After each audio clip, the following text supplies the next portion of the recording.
Hello everyone and welcome to Veterans in Crisis podcast. Today we have Tracy Lynch, but she likes to be called Trace, and she is the manager of the Greggs Foundation. Hiya Tracy, you alright? Hiya, yeah, I'm great, thank you. Nice to meet you all. Nice to meet you. I asked John because, well, several reasons really. Greggs, since I started Vix in January 2018, have been really good to us. Several ways they've been good to us is they give us free food on a Monday night when they finish from Hilton Riverside.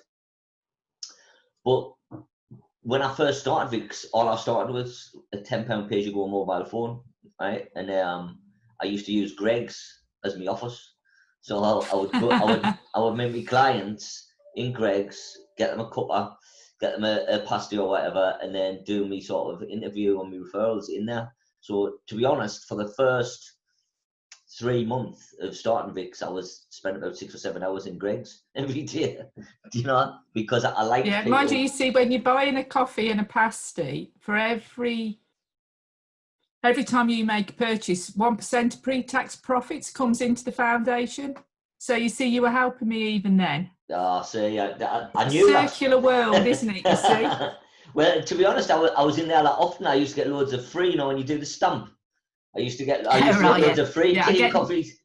yeah, I get no income off a free coffee, so if you could buy them, it'd help. It was helping me though. It was helping me. I didn't have a note. I didn't have a note. So thanks for that. I mean, the staff. I used to use the one in Fawcett Street in Sunderland. Staff were brilliant with us. Really good. And it was only when I got my own office that I stopped going there. I mean, we'd go to Greggs and stuff, but stopped spending so much time in there using the electricity. Yeah. But also, we get the pickups every Monday night, and we have a coffee morning in a place called the Gunners Club. Before COVID, this is. Go there, and then we have about 50 clients come every Tuesday, and they have free Greggs food, and we supply tea and coffee, and they love it. It's great, right? It's really good. So do you access for anything else? Have we what? And food. Do you access the foundation for anything else? No. What we've had in lockdown, we when lockdown first happened, we got all the stuff from the Hilton Riverside shop and Park Lane. So like the bacon and whatever they had to get rid of, we got all that. During lockdown, we had deliveries of yum yums that were made and brought out, and I think it was something like 1,200 yum yums over so many weeks. I think it was 200 at a time. They went all over to the community, to veterans. I took them to the NHS workers. Fabulous. Then when you first opened, we got a few bits and pieces, and then now it's started again, the Monday night pickup. So it's absolutely brilliant. Good. And is that working okay? Because obviously Greggs is trading on a limited menu in shop, but you're getting enough to keep you going, are you? Yeah, I mean, it's a lot less than we used to get, but we're not having the coffee morning, so it's working anyway. So what happens is we have our own building, which is called the ERV. We have it here, and then we just give people a time limit, a time slot to come and pick something up. So they can come, just give us some bags, so we can bag stuff up, and then we hand them out. And it's great. Fabulous. It's great. Because like I say, if it's no use to us, it's better that it goes to somebody that needs it. Oh, well, yeah, and it goes to not just veterans, it goes to all the community around where we are.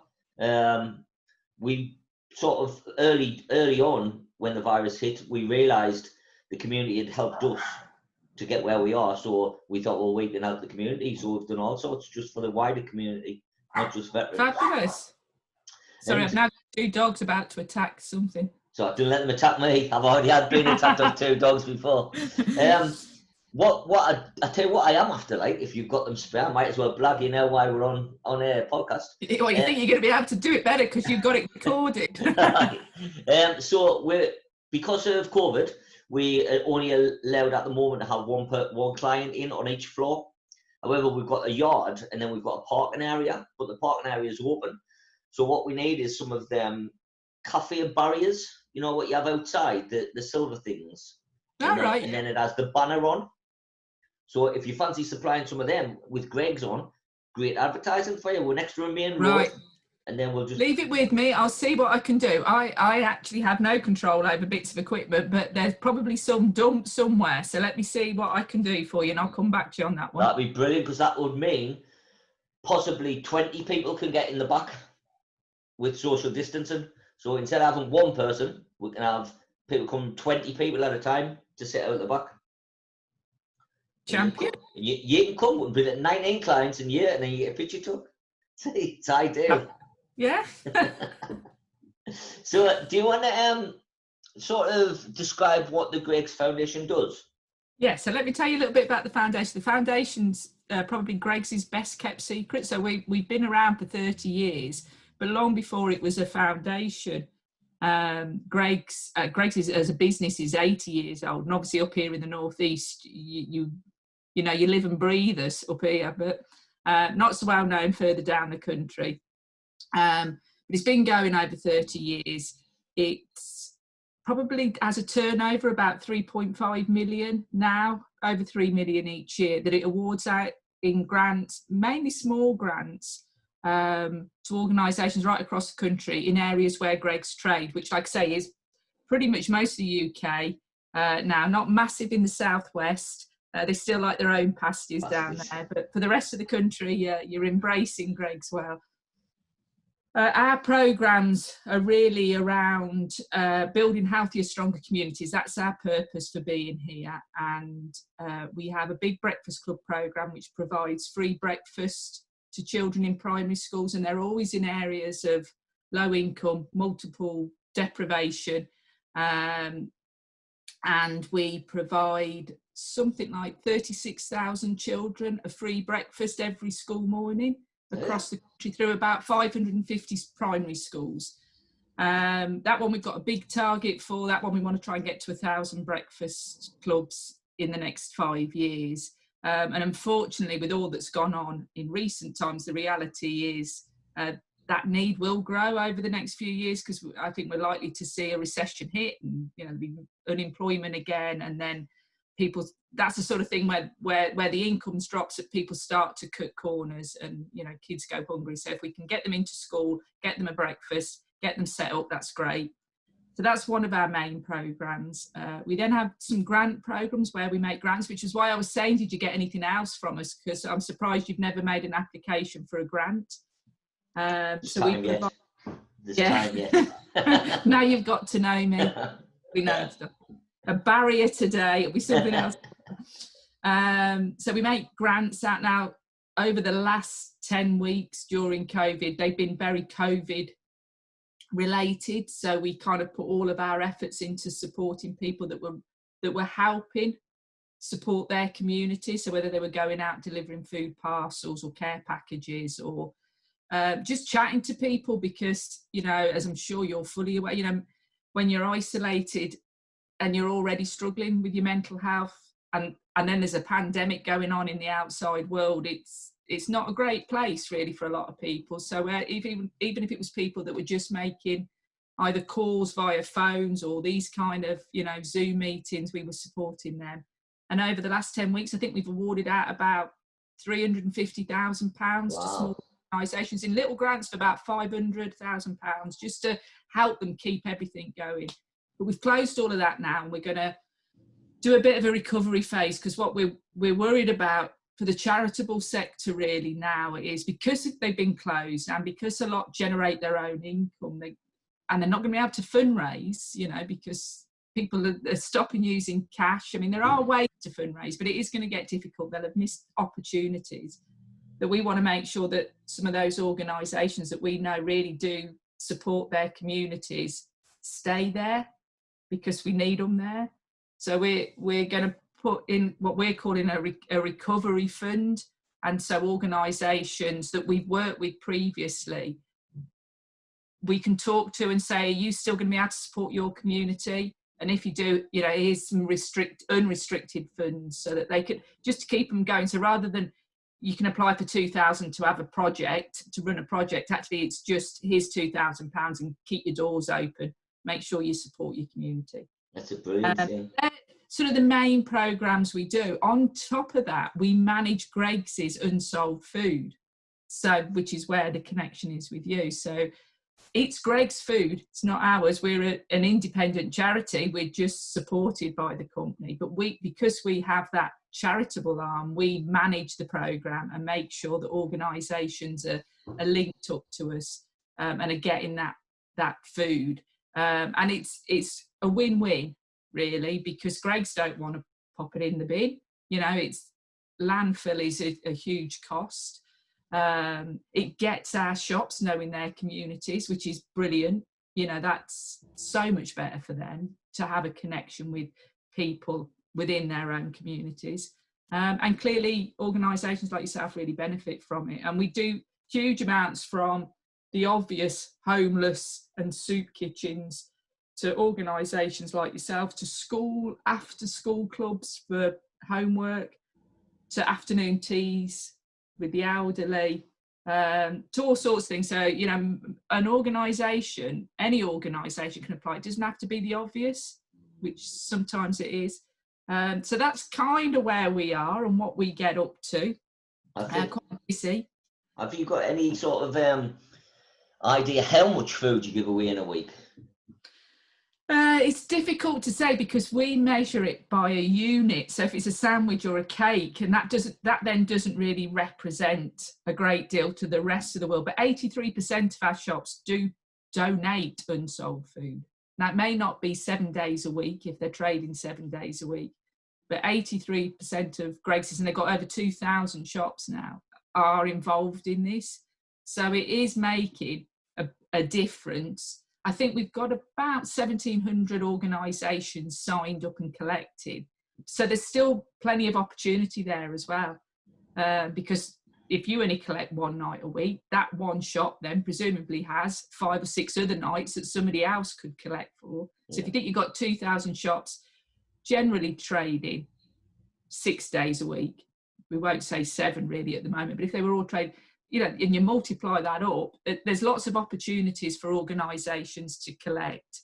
And it is great, but I'm sure as you've experienced, there'll be some days when you'll rock up and there's 2 donuts and an old scabby sausage roll, and then other times you'll go and there's tons of stuff and you perhaps haven't got as many clients. So that is the downside to it, is that, it's not predictable of what you're going to get. But actually, I think great organisations are probably linked up to other people as well, and they use their nonce. They think about what they can do with it and how best to utilise. And if they don't need it, they're overwashed and they don't need it in their organisation, but they know the community does. Great. Make sure people are getting food. Yeah, that's exactly what we do. Veterans have a priority, but if there's any left, the community get it. And I can't praise your staff enough. From the 2 shops that we pick up from, absolutely brilliant. And which 2 do you collect from? Park Lane, Sunderland Park Lane bus station, and Hilton Riverside. Absolutely brilliant. The staff's lovely. They're always there to talk. Really, really nice. And I can't thank you enough.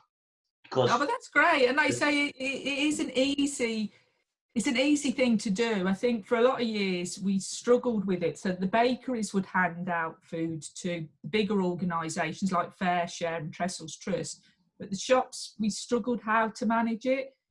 But the business really took a sensible decision to say, let's make it as easy as we can, not as difficult as we can, because obviously as a brand, they've got to protect themselves. There is a responsibility when you're passing on food, but actually you can make it relatively easy. I don't know if you have any problems, but it's relatively simple to take food, look after it and get rid of it within 24 hours. This is easy. Yeah. So like you say, once they took a solution of, right, let's find a way to make this happen. Actually, we did. And in most cases, we have very few cases where the shops aren't glad they're doing it. Minute cases where there's a few grumbles. On the whole, everybody loves that they're doing something and easily. It's no hardship on anybody, really.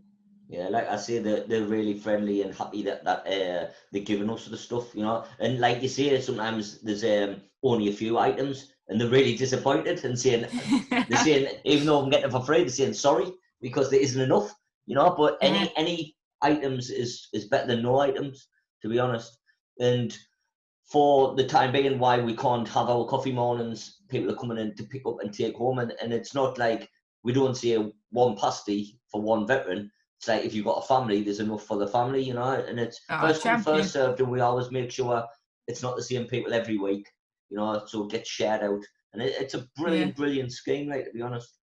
So how are you operating then during this current? So we have our own building now that's called the ERV, which means Emergency Rendezvous. So if you're in the military and something went wrong, you know to go to the Emergency Rendezvous. So we called it that. It's a 4-story building. Downstairs is an office. Every floor has, because it was 3 flats, every floor has its own amenities. It has a kitchen, bathroom, shower. So downstairs we have a drop-in where the clients can come in, have a chat, cuppa, wash the clothes, have a shower if they want, and it's got the office in. The next floor is an emergency apartment that I could house up to a family of 4 for a couple of nights till I got them housed, because I can get people housed quite quickly. Because we are partners with Gen 2 in Sunderland. Oh, brilliant, yeah. Everything we do is one of our Breakfast Club partners. Yeah, everything I do. Yeah, they support they fund the Breakfast Club school. Yeah, everything we do in VIX is partnership work, because to me, that's the way to work. You know, you can't do everything on your own, so partnership. The 3rd floor is a therapy centre where we do all different types of therapy that's free. And we also have a counsellor 1 day a week. So on average, it's around about 6 months to wait for a counsellor, whereas we can give somebody a counsellor. If they come on Monday, they can have a counsellor on Thursday. That's how easy it is. And the top floor is my podcast studio. Obviously, now this is just in the office on Zoom, but we have a proper studio with 4 cameras, and we've just bought equipment so we can make it live and people can phone in. So if a veteran's got a certain problem, they could phone in and ask advice, or they can just basically phone in and abuse us, I imagine, if they want. It makes them feel better. Well, whatever helps them out. But what happened, so we took over this building, and it was basically a wreck. We've done it all up, and we were renting it. And the day we opened, which was Remembrance Day, the landlord put it up for sale. So after spending 20 grand doing it up, now we need to find the money to buy it. So we like you said about fundraising, we started off, we did a fundraiser to start with, and we got 15,000, but then the virus hit. So we need 120,000. We're up to 30 at the minute. So with the virus, you can't really ask people for money. So we're putting in lots of funding.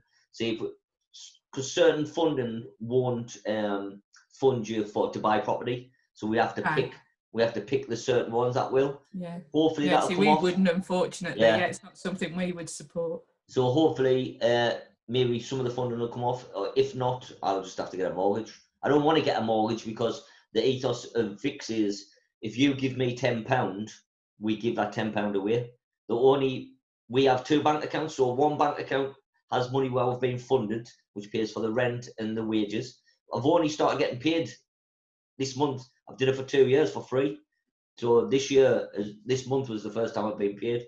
And I'm guessing you're a veteran. I am, yeah. Yeah, so I left the army in 91, and then I suffered some problems myself. I was diagnosed with PTSD in 94, and then I had some drug and alcohol problems, some violence problems.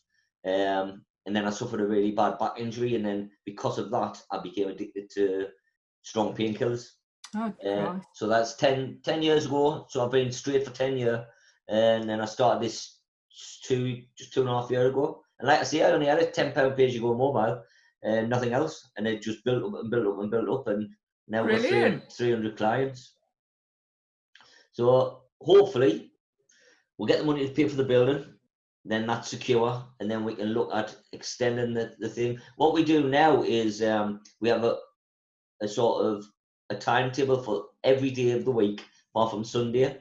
So the clients can do something every day, all day, and then if they go home, they're not lonely, they're knackered because they've been doing stuff all day. They haven't had a chance to drink or take drugs. And we're not a service that tell people to stop drinking or stop doing anything. But what we do say is you can't come here if you've had drink or drugs the night before, because it's not fair on everyone else. You know, No. anything could happen. We go adventure training, camping, canoeing.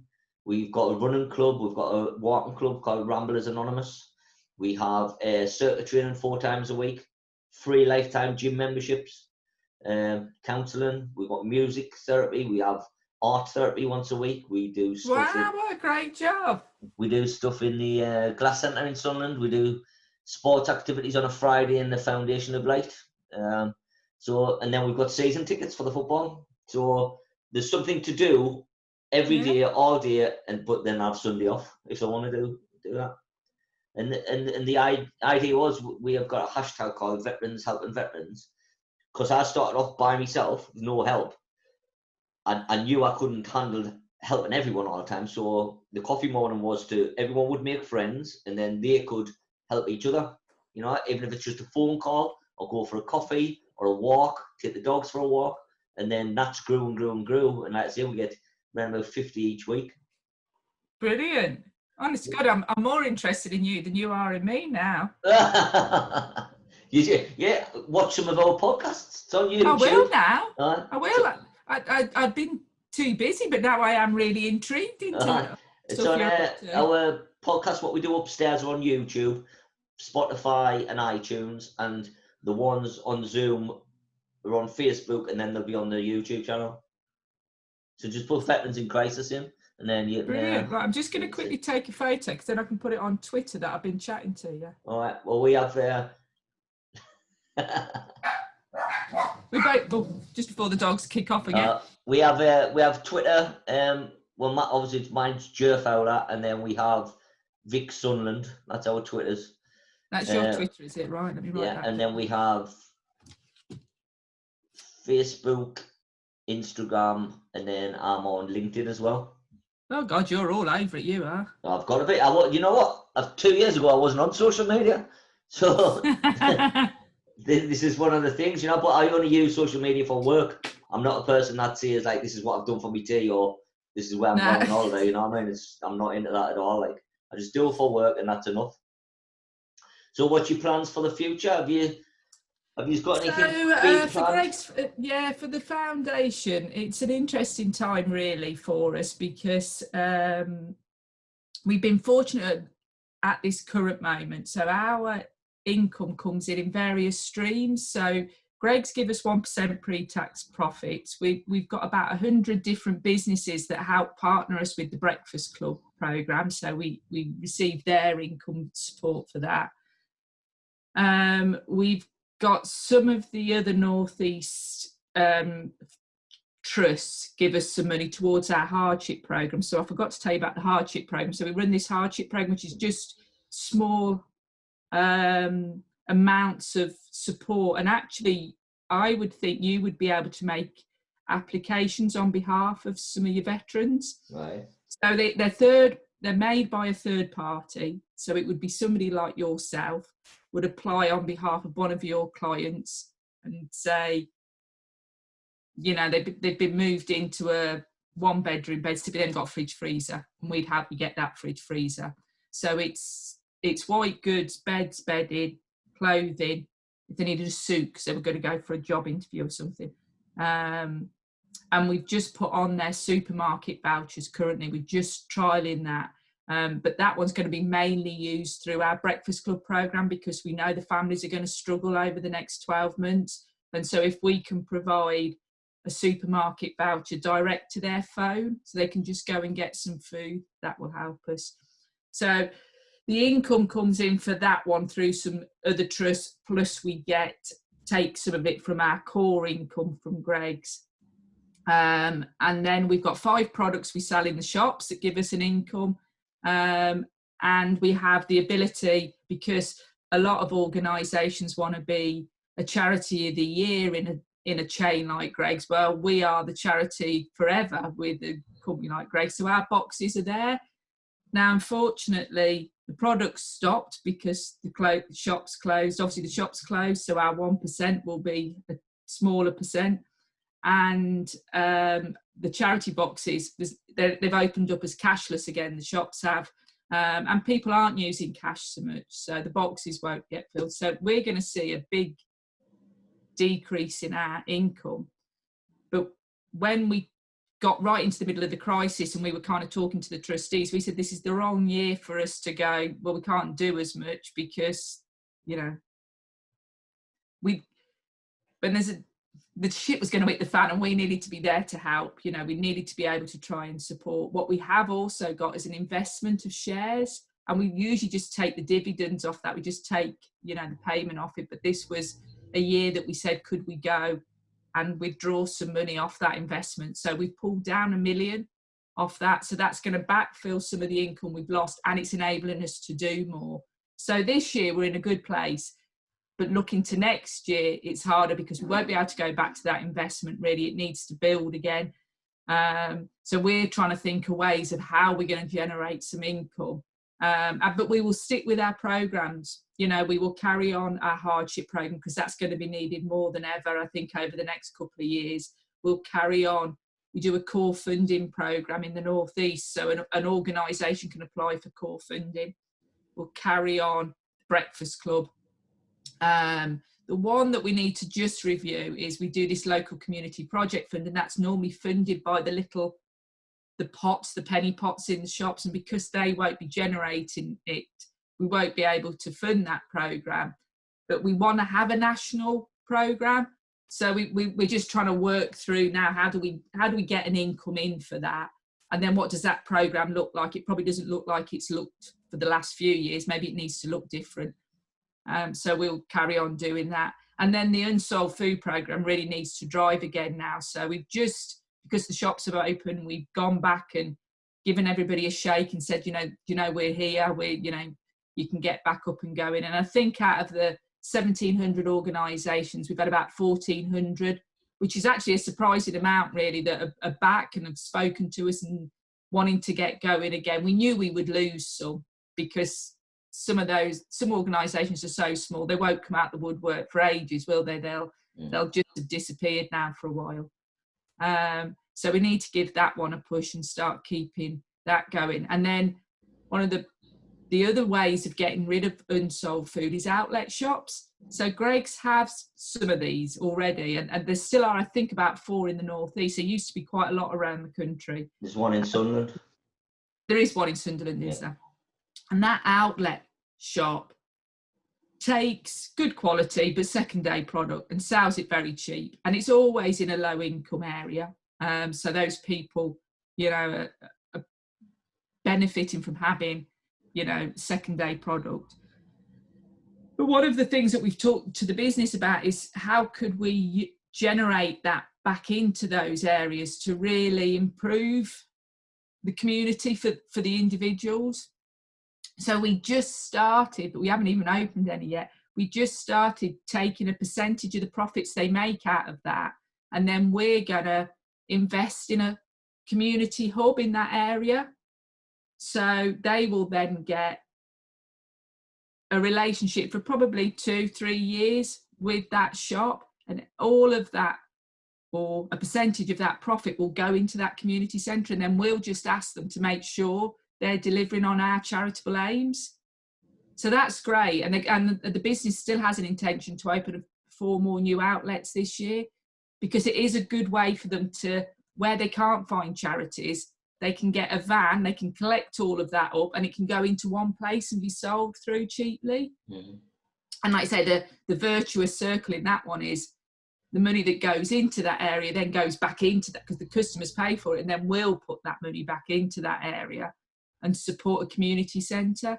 And really all we're looking for is that community centre delivers on, our aims about food being at the heart of the community, trying to improve people's health, including mental health, offering a debt advice. So we will ask them to just be a centre that really supports that community.